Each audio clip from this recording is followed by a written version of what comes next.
Good morning, welcome to my new blog সুচিস্মিতার lifestyle. সবাই কেমন আছো? সবাই আশা করি ভালো আছো। আমি ভালো আছি আর কি। ঠিক আছে, চলো আজকে তোমাদের সাথে শেয়ার করবো। তারাও কেমন আজকে তোমাদের সাথে শেয়ার করব আমার ছেলেকে বার্থডেতে কেকে দিল বলছি কি দিল। তো চলো শুরু করা যাক। ফার্স্টে যেটা তোমাদের সাথে শেয়ার করব সেটা হলো এই গিফটটা।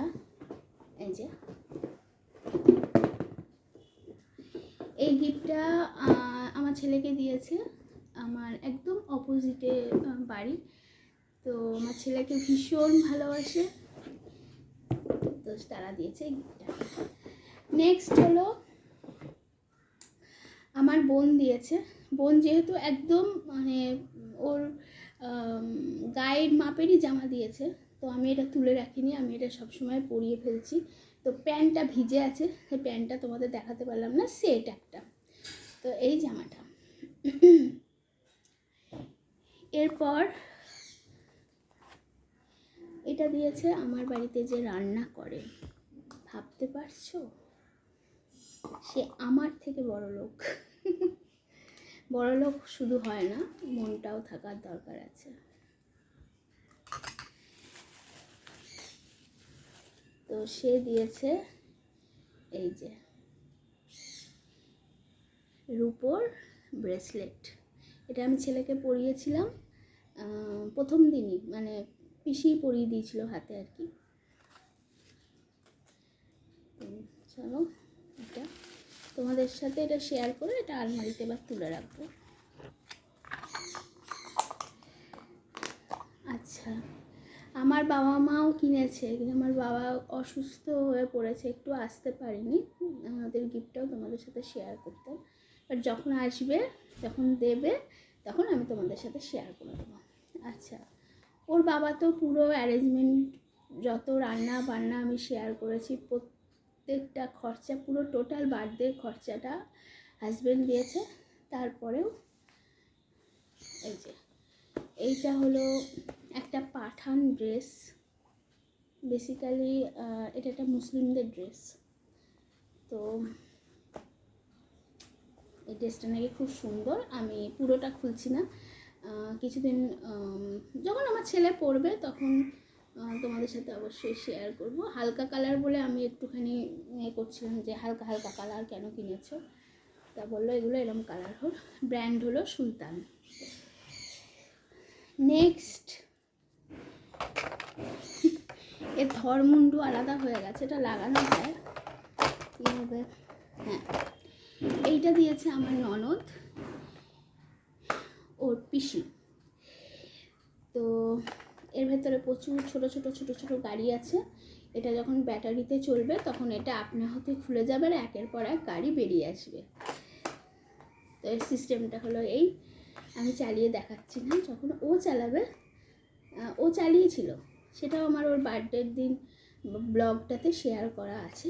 তখন আমরা সিস্টেমটা বুঝতে পারছিলাম না, তারপরে অনেক করে সিস্টেম দিয়েছি। তো এই, আর এটা আমি একটা মিনি শর্টসে তোমাদের সাথে শেয়ার করেছিলাম, এই নাইট ড্রেসটা, যেটা আমি আমার ছেলেকে দিয়েছি। এই যে এটা যেহেতু আমি পরাই, এটা কাঁচা, তো এখন মানে বর্ষাকাল তো একটু ভিজে আছে, এটা আবার মেলে দেবো। তো এই এর সাথে প্যান্টটা ওই দিকে আছে, আর দেখালাম না। সেম নাইট ড্রেস, বুঝতে পারছো, এর তলায় যে এটা আমি আমার ছেলেকে দিয়েছি। এই হলো নেক্সট যেটা দেখাবো, সেটা হলো সেন্ট। এই যে বেলা ভিটার একটা পারফিউম। আমি খুব একটা পারফিউম লাভার নই, তো বলতে পারবো না, তবে এর স্মেলটা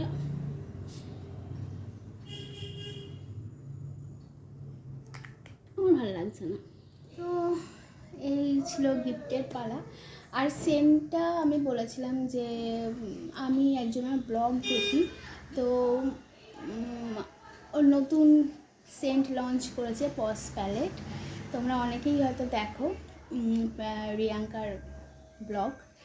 তো আমার ভীষণ ভালো লাগে, ওরা লঞ্চ করেছে আর খুব ভালো রিভিউ। তো ওখান থেকে কিছু একটা তোমাকে গিফট করব, আমি ওয়েবসাইটে বুক করে গিফট করব। তো আমার হাজব্যান্ড ও তো রাজি নয়, কারণ ও নাকি চেনে না জানে না, তার থেকে নেবে না। তো নিজে নিজেই কিনে নিয়ে এসছে। তো ঠিক আছে, আর এমন টুকটাক কাজ করি। 2 দিন লেট হয়ে গেল আমার ব্লগ দিতে, তাই আর কি। চলো টুকটুক করে কাজগুলো করে নিই, তারপর আবার তোমাদের সঙ্গে দেখা হচ্ছে। আজকাল আমার আর কিচ্ছু মনে থাকে না। আজকে যে আমার হেয়ার কালার করার কথা সেটা আমি ভুলেই গিয়েছি। তোমাদের সাথে কথা বলে তারপর আমি ভাবলাম যে হেয়ার কালার তো করার দরকার আজকে।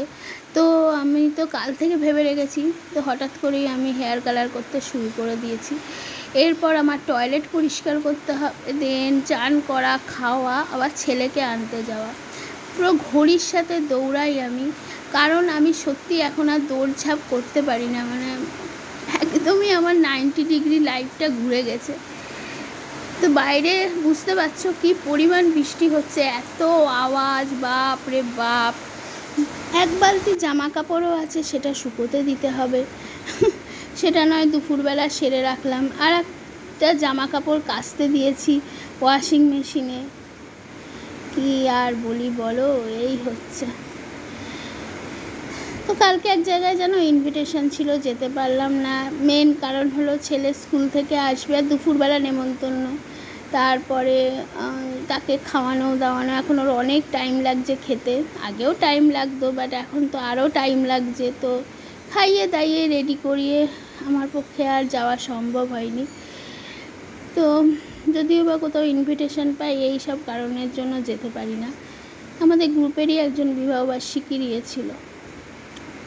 তো ঠিক আছে, কী আর করা যাবে, এখন এটাই আমার লাইফ, এটাই আমাকে নিয়ে চলতে হবে।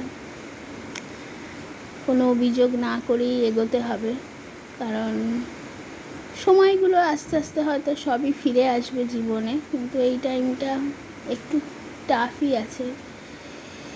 সবাই এর মধ্যে দিয়ে যাচ্ছে, আমাকেও যেতে হবে। তো দেখলে কালার করলাম, তারপর বাথরুম পরিষ্কার করলাম, চান করলাম।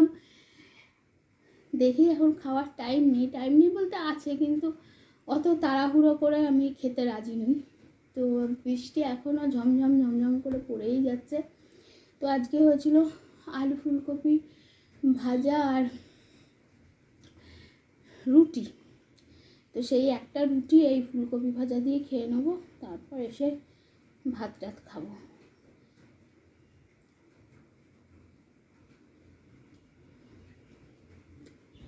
ভিডিও করতে গেলে যে কতটা পরিমাণ কষ্ট করতে হয়, যারা ভিডিও করে না তারা এগুলো বুঝবে না। আমি যেহেতু করি আর শিখছি এখনও, বুঝি যে কতটা পরিমাণ কষ্ট লাগে।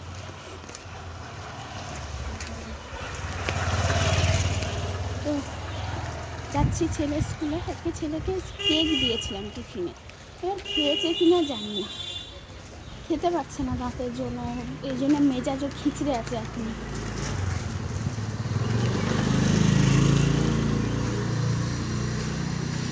টিপ টিপ করে বৃষ্টি পড়ছে।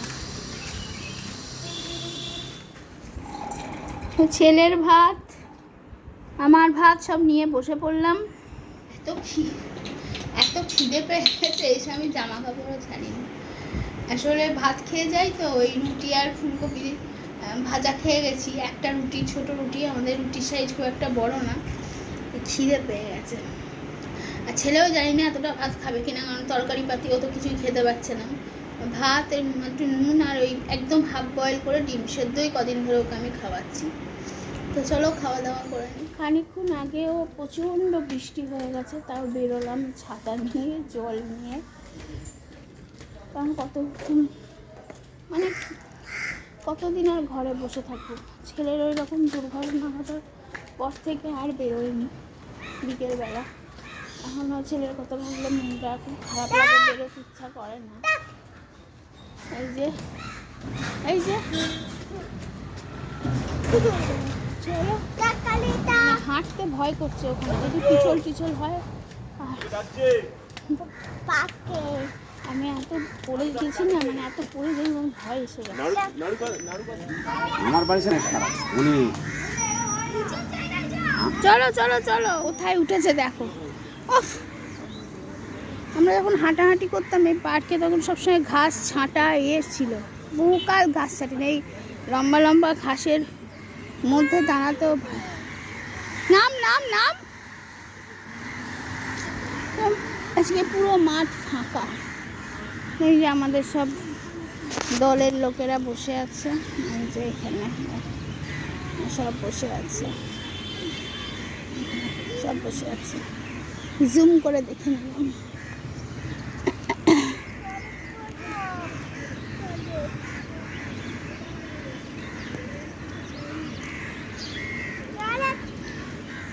আমি তো সিকিউরিটি গার্ডকে খুঁজছি, যদি না থাকে এই দোলনাতে একটু বসবো। সিকিউরিটি গার্ড যখন না আসে না দিকটা করে টহল মারতে, তখন একটু দোলনায় বসে গেলেও কিছু নেই। পার্ক থেকে ফেরার সময় সারা রাস্তা ছেলে আমাকে জ্বালিয়ে খেয়েছে যে বাড়ি গিয়ে আমি কিন্তু আইসক্রিম খাবো। এই আইসক্রিমটা হলো আমার ছেলের জন্মদিনের আইসক্রিম। এত রান্নাবান্না হয়েছিল, কারোর আর এই আইসক্রিমের কথাটা মনে নেই, আর আমারও মনে নেই। তো এখন ও শ্বশুরমশাইকে দিলাম আর ওকে দিলাম, আর ওর কিন্তু একবার সকালবেলা স্কুল থেকে এসে খাওয়া হয়ে গেছে। ব্যাস, এই যে আইসক্রিমও দেখেছে, এবার মাঝে মাঝেই বলবে আইসক্রিম দাও আমি খাবো। তো আমি এদিকে ওদের আইসক্রিম দিয়ে চকোর খাবারের জোগাড় করছি। আর চকো এমনি বোম টোম ফাটলে চকো ভয় পায় না, কিন্তু চকোর ভয় ভীষণ বেলুন ফাটলে। এটা আমার মনে হয় প্রত্যেকটা ডগেরই ভয়। তো সেরকম ভয় পেয়ে আছে, তো বেলুনগুলো তো ফটফট করে ফাটছে। ও তো কালকে একদমই মানে নিচে থাকেনি, একদম ওপরে শুয়েছিল। আমি একটু ঘুমিয়ে পড়েছিলাম কালকে সন্ধেবেলা, তো দেখি ও একদম আমার কোলের কাছে এসে সেঁটিয়ে আছে। আর ও খুব অ্যাগ্রেসিভ কুকুর, তো ও মানে কামড়ে দেয়, মানে তুমি যদি ওকে একটু ধরো ছোও করো কিন্তু কামড়ে দেবে। ওই জন্য আমি ভয়ই পাচ্ছিলাম যে হঠাৎ গায়ের কাছে এসে বসেছে কেন। এমনি ভালোবাসি, কিন্তু এত কামড় খেয়েছি না, এখন একটা আতঙ্কই হয়ে গেছে। তো দেখলাম ও ভয় পেয়ে আছে, তখন ওকে আমি আরও কোলে করে নিলাম। একদম শক্ত হয়ে কেমন হয়ে গেছিলো। আমি একদম ওকে আর নিচে যাওয়াইনি, কারণ বেলুন ফাটছে, ও ভয় পাচ্ছে। আর দুটোই তো বাচ্চা, বলো কাকে সামলাবো আমি। তো ওকে বলেছি যে ঠিক আছে আর বেলুন আসবে না। আমি বেলুন আনি না, যবে থেকে বাড়িতে পেট এসছে বেলুন তো আসতো না। তারপর বাচ্চা কাচ্চা হলো, জন্মদিন তো বেলুন লাগানো হয়। তো এবার থেকে আমি বেলুন থেকে বিরতই থাকবো, কিন্তু আমার ছেলে শুনবে কি না আমি জানি না। তো ভেবেছিলাম যে ও খাওয়া দাওয়াও করছিল না ভয়ের জ্বালায়, তো আমি ছেড়ে দিয়েছিলাম যে যখন ভয় কাটবে ও এমনিই খাবে। তো চকোকে খাবার দিয়ে এলাম, চকো খাচ্ছে। আর এটা এখন আমি ছেলের খাবার তৈরি করছি রাতে। তো ছেলে এখন একবার শক্ত খাবার খায় অনেক কষ্টে, কিন্তু এখন আমি বললাম তুমি নরম খাবার খাও, কারণ সবসময় যদি তুমি দাঁতের ওপর প্রেশার দাও, প্রেশার লেগে যায়, সেটা খারাপ হবে। তো এই যে আবার মিক্সিতে পেস্ট, কলা, তারপরে এখানে দেবো দুধ, ভাত, এই দিয়ে একদম বেশি করে পেট ভরিয়ে খাইয়ে দেবো। তখন 7টা পারও হয়ে গিয়েছে। আর কাঠালি কলার একটা কি ব্যাপার আছে বলো তো, ওপরে কলাটা মানে খোসাটা কালো কালো হয়ে গেলে ভেতরটা কিন্তু খুব ভালো থাকে, যেটা সিঙ্গাপুরি হলে পুরোটাই পচে যেত। আর রাত্রিবেলা ঝিঙের তরকারি আছে। আমার হাজব্যান্ড তো ভাত খায়, ভেবেছি একটা ডিমের অমলেট করে দেবো আর ভাত দিয়ে দেবো। শ্বশুরকেও ভেবেছি একটা ডিমের অমলেট করে দেবো, আর আমারও রুটি দিয়ে ডিমের অমলেট দিয়ে একটু এগ রোল টাইপের বানিয়ে খেয়ে নেব। এই আপাতত ভাবনা চিন্তা। তো চলো আজকে ব্লগ